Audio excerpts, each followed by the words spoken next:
Kisah Para Rasul pasal 19.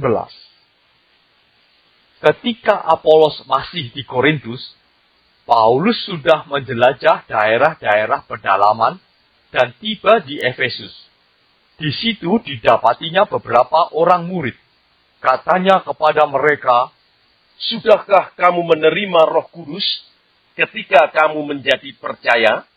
Akan tetapi mereka menjawab dia, "Belum. Bahkan kami belum pernah mendengar bahwa ada Roh Kudus." Lalu kata Paulus kepada mereka, "Kalau begitu, dengan baptisan manakah kamu telah dibaptis?" Jawab mereka, "Dengan baptisan Yohanes." Kata Paulus, Baptisan Yohanes adalah pembaptisan orang yang telah bertobat. Dan ia berkata kepada orang banyak bahwa mereka harus percaya kepada Dia yang datang kemudian daripadanya, yaitu Yesus. Ketika mereka mendengar hal itu, mereka memberi diri mereka dibaptis dalam nama Tuhan Yesus. Dan ketika Paulus menumpangkan tangan di atas mereka, turunlah Roh Kudus ke atas mereka, dan mulailah mereka berkata-kata dalam bahasa roh dan bernubuat. Jumlah mereka adalah kira-kira 12 orang. Selama 3 bulan, Paulus mengunjungi rumah ibadat di situ dan mengajar dengan berani. Oleh pemberitaannya, ia berusaha meyakinkan mereka tentang kerajaan Allah. Tetapi ada beberapa orang yang tegar hatinya. Mereka tidak mau diyakinkan, malahan mengumpat jalan Tuhan di depan orang banyak.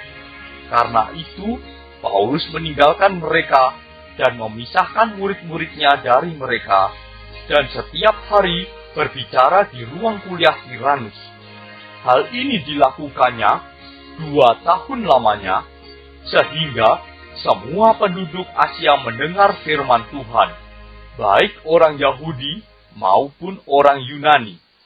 Oleh Paulus, Allah mengadakan mujizat-mujizat yang luar biasa. Bahkan, orang membawa sabut tangan atau kain yang pernah dipakai oleh Paulus dan meletakkannya atas orang-orang sakit. Maka, lenyaplah penyakit mereka dan keluarlah roh-roh jahat. Juga beberapa tukang jampi Yahudi yang berjalan keliling di negeri itu mencoba menyebut nama Tuhan Yesus atas mereka yang kerasukan roh jahat dengan berseru, katanya, "Aku menyumpahi kamu demi nama Yesus yang diberitakan oleh Paulus." Mereka yang melakukan hal itu ialah 7 orang anak dari seorang imam kepala Yahudi yang bernama Skewa. Tetapi roh jahat itu menjawab, "Yesus aku kenal, dan Paulus aku ketahui. Tetapi kamu, siapakah kamu?" Dan orang yang dirasuk roh jahat itu menerpa mereka dan menggagahi mereka semua dan mengalahkannya, sehingga mereka lari dari rumah orang itu dengan telanjang dan luka-luka. Hal itu diketahui oleh seluruh penduduk Efesus, baik orang Yahudi maupun orang Yunani. Maka ketakutanlah mereka semua, dan makin masyhurlah nama Tuhan Yesus. Banyak di antara mereka yang telah menjadi percaya, datang dan mengaku di muka umum bahwa mereka pernah turut melakukan perbuatan-perbuatan seperti itu. Banyak juga di antara mereka yang pernah melakukan sihir, mengumpulkan kitab-kitabnya lalu membakarnya di depan mata semua orang. Nilai kitab-kitab itu ditaksir 50.000 uang perak. Dengan jalan ini, makin tersiarlah firman Tuhan dan makin berkuasa. Kemudian daripada semuanya itu, Paulus bermaksud pergi ke Yerusalem melalui Makedonia dan Akhaya. Katanya, "Sesudah berkunjung ke situ, aku harus melihat Roma juga."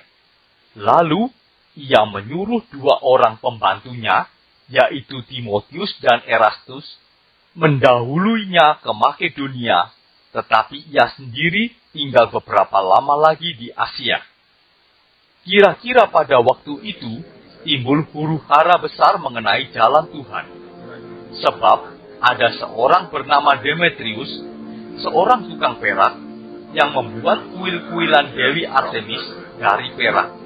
Usahanya itu mendatangkan penghasilan yang tidak sedikit bagi tukang-tukangnya. Ia mengumpulkan mereka bersama-sama dengan pekerja-pekerja lain dalam perusahaan itu, dan berkata, "Saudara-saudara, kamu tahu bahwa kemakmuran kita adalah hasil perusahaan ini. Sekarang kamu sendiri melihat dan mendengar bagaimana Paulus bukan saja di Efesus, tapi juga hampir di seluruh Asia telah membujuk dan menyesatkan banyak orang dengan mengatakan bahwa apa yang dibuat oleh tangan manusia bukanlah dewa. Dengan jalan demikian, bukan saja perusahaan kita berada dalam bahaya untuk dihina orang, tapi juga kuil Artemis, dewi besar itu, berada dalam bahaya akan kehilangan artinya. Dan Artemis sendiri, Artemis yang disembah oleh seluruh Asia dan seluruh dunia yang beradab, akan kehilangan kebesarannya." Mendengar itu, meluaplah amarah mereka. Lalu mereka berteriak-teriak, katanya, Besarlah Artemis, dewi orang Efesus. seluruh kota menjadi kacau, dan mereka ramai-ramai membandiri gedung kesenian, serta menyeret Gaius dan Aristarchus, keduanya orang Makedonia, dan teman seperjalanan Paulus. Paulus mau pergi ke tengah-tengah rakyat itu, tetapi murid-muridnya tidak mengizinkannya. Bahkan, beberapa pembesar yang berasal dari Asia yang bersahabat dengan Paulus mengirim peringatan kepadanya, supaya ia jangan masuk ke gedung kesenian itu. Sementara itu, orang yang berkumpul di dalam gedung itu berteriak-teriak. Yang seorang mengatakan ini dan yang lain mengatakan itu. Sebab kumpulan itu kacau balau dan kebanyakan dari mereka tidak tahu untuk apa mereka berkumpul. Lalu seorang bernama Alexander didorong ke depan oleh orang-orang Yahudi. Ia mendapat keterangan dari orang banyak tentang apa yang terjadi. Segera ia memberi isyarat dengan tangannya dan mau memberi penjelasan sebagai pembelaan di depan rakyat itu. Tetapi ketika mereka tahu bahwa ia adalah orang Yahudi, berteriaklah mereka bersama-sama kira-kira 2 jam lamanya. Besarlah Artemis, dewi orang Efesus.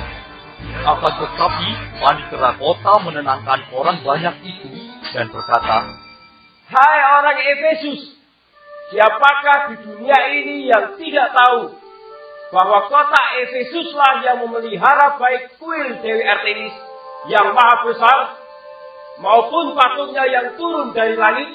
Hal itu tidak dapat dibantah. Karena itu, hendaklah kamu tenang dan janganlah terburu-buru bertindak. Sebab kamu telah membawa orang-orang ini ke sini, walaupun mereka tidak merampok kuil Dewi kita dan tidak menghujat namanya. Jadi, jika Demetrius dan tukang-tukangnya ada pengaduannya terhadap seseorang, bukankah ada sidang-sidang pengadilan dan ada gubernur? Jadi, hendaklah kedua belah pihak mengajukan dakwaannya ke situ. Dan jika ada sesuatu yang lain yang kamu kehendaki, baiklah kehendakmu itu diselesaikan dalam sidang rakyat yang sah. Sebab kita berada dalam bahaya akan dituduh bahwa kita menimbulkan huru-hara pada hari ini. Karena tidak ada alasan yang dapat kita kemukakan untuk membenarkan kumpulan yang kacau balau ini. Dan dengan kata-kata itu, ia membubarkan kumpulan rakyat itu. Bisa Para Rasul pasal 20. Setelah reda keributan itu, Paulus memanggil murid-murid dan menguatkan hati mereka. Dan sesudah minta diri, ia berangkat ke Makedonia. Ia menjelajah daerah itu dan dengan banyak nasihat menguatkan hati saudara-saudara di situ. Lalu tibalah ia di tanah Yunani. Sesudah 3 bulan lamanya tinggal di situ, ia hendak berlayar ke Syria. Tetapi pada waktu itu, orang-orang Yahudi bermaksud membunuh dia. Karena itu, ia memutuskan untuk kembali melalui Makedonia. Ia disertai oleh Sopater anak Pirus dari Berea, dan Aristarkus dan Sekundus, keduanya dari Tesalonika, dan Gaius dari Derbe, dan Timotius, dan 2 orang dari Asia, yaitu Tikhikus dan Trofimus. Mereka itu berangkat lebih dahulu dan menantikan kami di Troas. Tetapi sesudah hari raya roti tidak beragi, kami berlayar dari Filipi, dan 4 hari kemudian sampailah kami di Troas dan bertemu dengan mereka. Di situ kami tinggal 7 hari lamanya. Pada hari pertama dalam minggu itu, ketika kami berkumpul untuk memecah-mecahkan roti, Paulus berbicara dengan saudara-saudara di situ, karena ia bermaksud untuk berangkat pada keesokan harinya. Pembicaraan itu berlangsung sampai tengah malam. Di ruang atas, di mana kami berkumpul, dinyalakan banyak lampu. Seorang muda bernama Eutikus duduk di jendela. Karena Paulus amat lama berbicara, orang muda itu tidak dapat menahan kantuknya. Akhirnya, ia tertidur lelap dan jatuh dari tingkat ketiga ke bawah. Ketika ia diangkat orang, ia sudah mati. Tetapi Paulus turun ke bawah. Ia merebahkan diri ke atas orang muda itu, mendekatnya dan berkata, Jangan ribut, sebab ia masih hidup. Setelah kembali di ruang atas, Paulus memecah-mecahkan roti lalu makan. Habis makan, masih lama lagi ia berbicara sampai fajar menyingsing. Kemudian ia berangkat. Sementara itu, mereka mengantarkan orang muda itu hidup ke rumahnya. Dan mereka semua merasa sangat terhibur. Kami berangkat lebih dahulu ke kapal dan berlayar ke Asos, dengan maksud untuk menjemput Paulus di situ sesuai dengan pesannya, sebab ia sendiri mau berjalan kaki melalui darat. Ketika ia bertemu dengan kami di Asos, kami membawanya ke kapal, lalu melanjutkan pelayaran kami ke Metilene. Dari situ kami terus berlayar, dan pada keesokan harinya kami berhadapan dengan Pulau Kios. Pada hari berikutnya kami menuju Samos, dan sehari kemudian tibalah kami di Miletus. Paulus telah memutuskan untuk tidak singgah di Efesus, supaya jangan habis waktunya di Asia. Sebab ia buru-buru, agar jika mungkin, ia telah berada di Yerusalem pada hari raya Pentakosta. Karena itu, ia menyuruh seorang dari Miletus ke Efesus dengan pesan supaya para penatua jemaat datang ke Miletus. Sesudah mereka datang, berkatalah ia kepada mereka, Kamu tahu bagaimana aku hidup di antara kamu sejak hari pertama aku tiba di Asia ini. Dengan segala rendah hati, aku melayani Tuhan. Dalam pelayanan itu, aku banyak mencucurkan air mata dan banyak mengalami pencobaan dari pihak orang Yahudi yang mau membunuh aku. Sungguh pun demikian, aku tidak pernah melalaikan apa yang berguna bagi kamu. Semua ku beritakan dan ku ajarkan kepada kamu, baik di muka umum maupun dalam perkumpulan-perkumpulan di rumah kamu. Aku senantiasa bersaksi kepada orang-orang Yahudi dan orang-orang Yunani, supaya mereka bertobat kepada Allah dan percaya kepada Tuhan kita, Yesus Kristus. Tetapi sekarang, sebagai tawanan roh, aku pergi ke Yerusalem, Dan aku tidak tahu apa yang akan terjadi atas diriku di situ, selain daripada yang dinyatakan Roh Kudus dari kota ke kota kepadaku, bahwa penjara dan sengsara menunggu aku.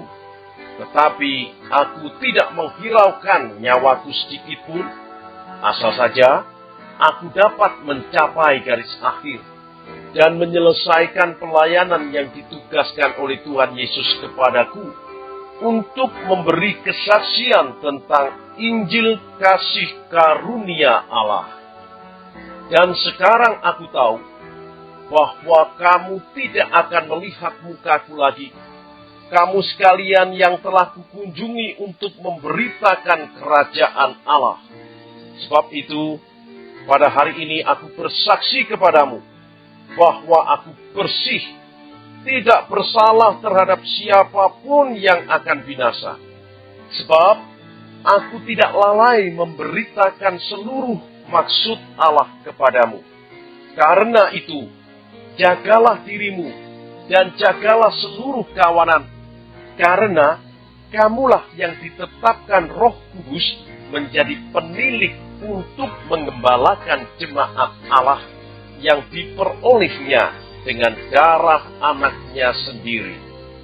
Aku tahu bahwa sesudah aku pergi, serigala-serigala yang ganas akan masuk ke tengah-tengah kamu dan tidak akan menyayangkan kawanan itu. Bahkan dari antara kamu sendiri akan muncul beberapa orang yang dengan ajaran palsu mereka berusaha menarik murid-murid dari jalan yang benar dan supaya mengikut mereka. Sebab itu, berjaga-jagalah dan ingatlah bahwa aku 3 tahun lamanya, siang malam, dengan tiada berhenti-hentinya menasihati kamu masing-masing dengan mencucurkan air mata.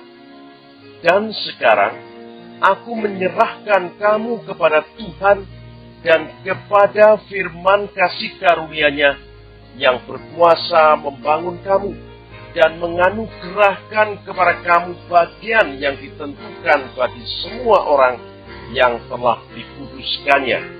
Perak atau emas atau pakaian tidak pernah aku ingini dari siapapun juga. Kamu sendiri tahu bahwa dengan tanganku sendiri aku telah bekerja untuk memenuhi keperluanku dan keperluan kawan-kawan seperjalananku. Dalam segala sesuatu telah kuberikan contoh kepada kamu bahwa dengan bekerja demikian kita harus membantu orang-orang yang lemah dan harus mengingat perkataan Tuhan Yesus. Sebab Ia sendiri telah mengatakan, adalah lebih berbahagia memberi daripada menerima. Sesudah mengucapkan kata-kata itu, Paulus berlutut dan berdoa bersama-sama dengan mereka semua. Maka menangislah mereka semua terseduh-seduh, dan sambil memeluk Paulus, mereka berulang-ulang mencium dia. Mereka sangat berduka cita, terlebih-lebih karena ia katakan bahwa mereka tidak akan melihat mukanya lagi. Lalu mereka mengantar dia ke kapal. Kisah Para Rasul pasal 21. Sesudah perpisahan yang berat itu, bertolaklah kami dan langsung berlayar menuju Kos. Keesokan harinya, sampailah kami di Rodos, dan dari situ kami ke Patara.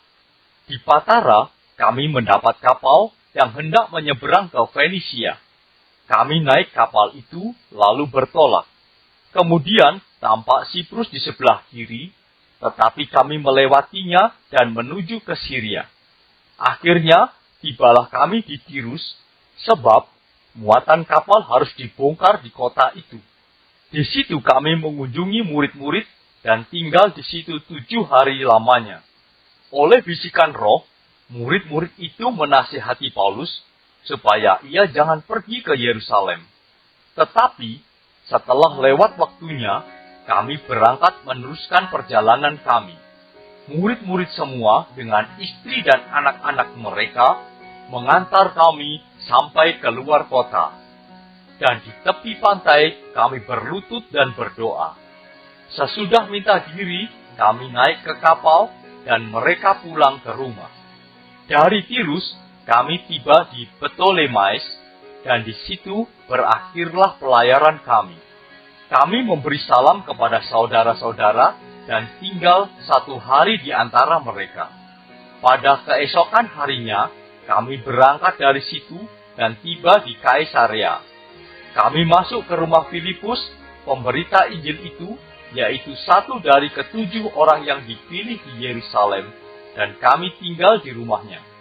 Filipus mempunyai 4 anak darah yang beroleh karunia untuk bernubuat.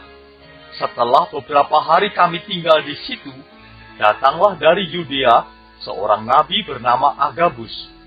Ia datang pada kami, lalu mengambil ikat pinggang Paulus.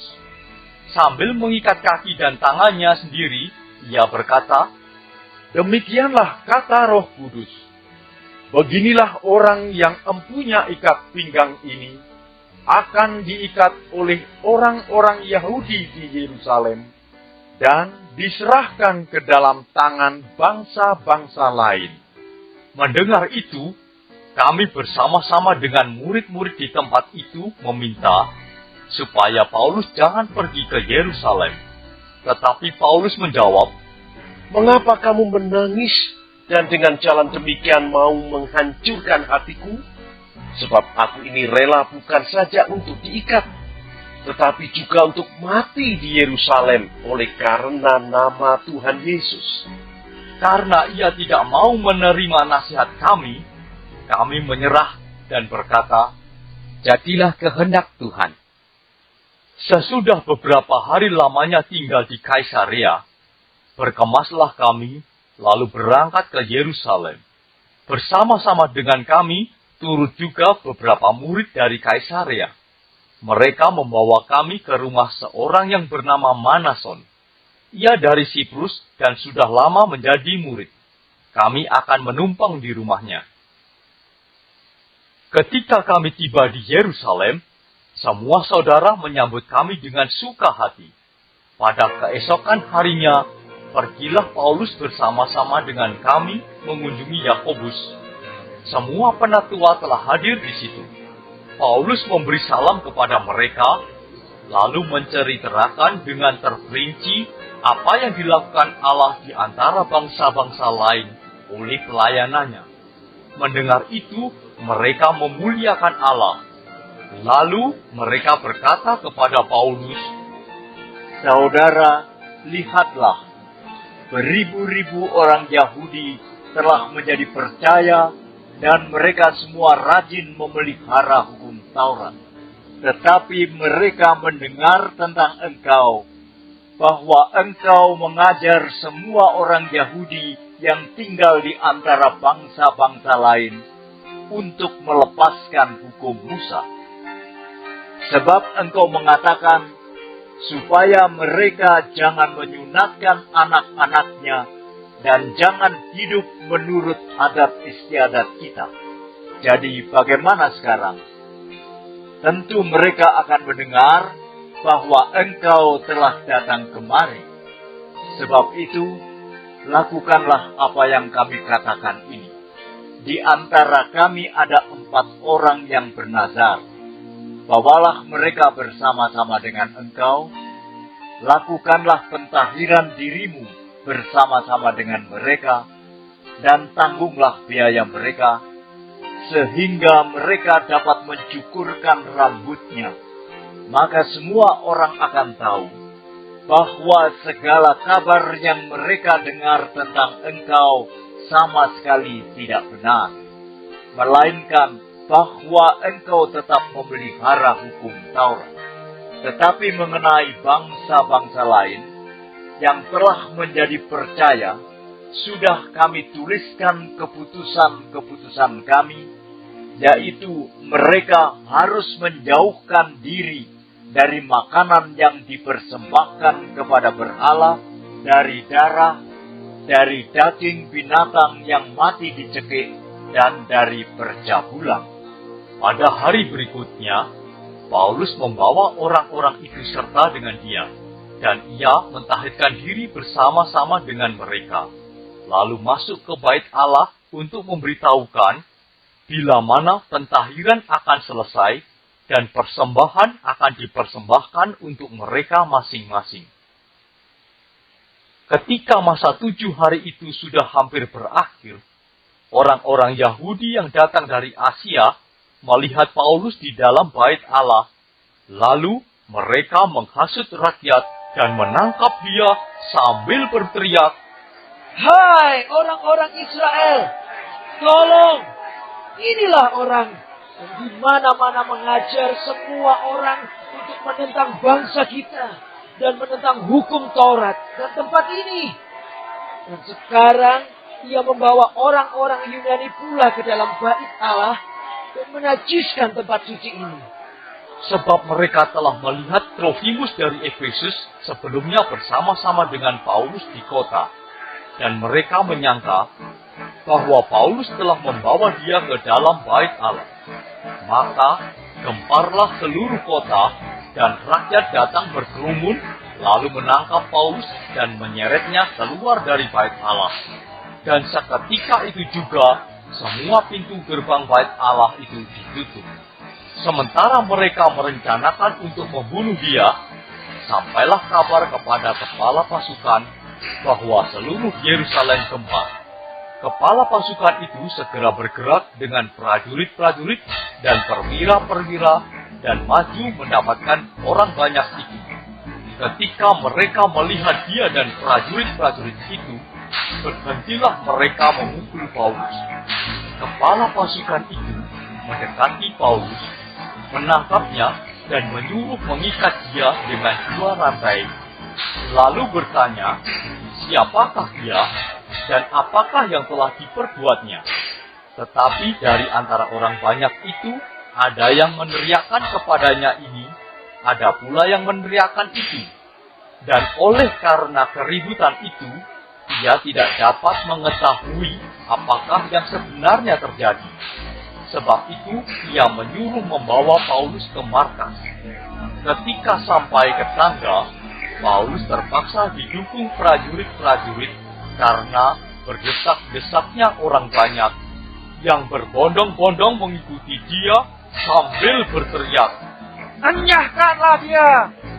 Ketika Paulus hendak dibawa masuk ke markas, ia berkata kepada kepala pasukan itu, Bolehkah aku mengatakan sesuatu kepadamu?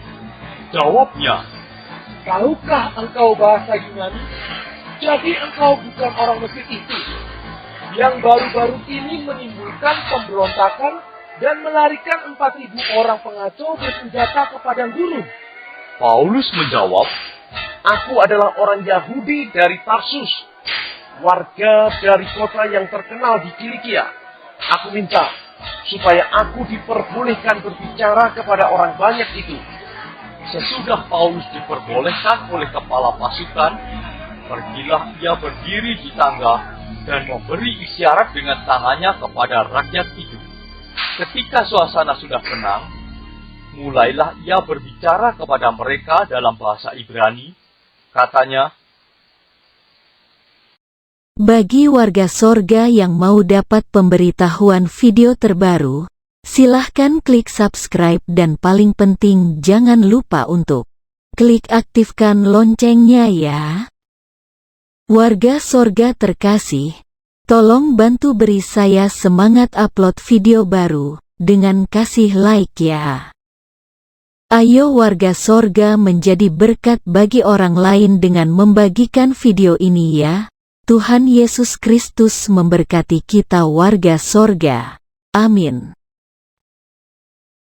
Ingat, dalam kitab Filipi 3 ayat 20 tertulis firman Tuhan, karena kewargaan kita adalah di dalam sorga, dan dari situ juga kita menantikan Tuhan Yesus Kristus sebagai Juru Selamat.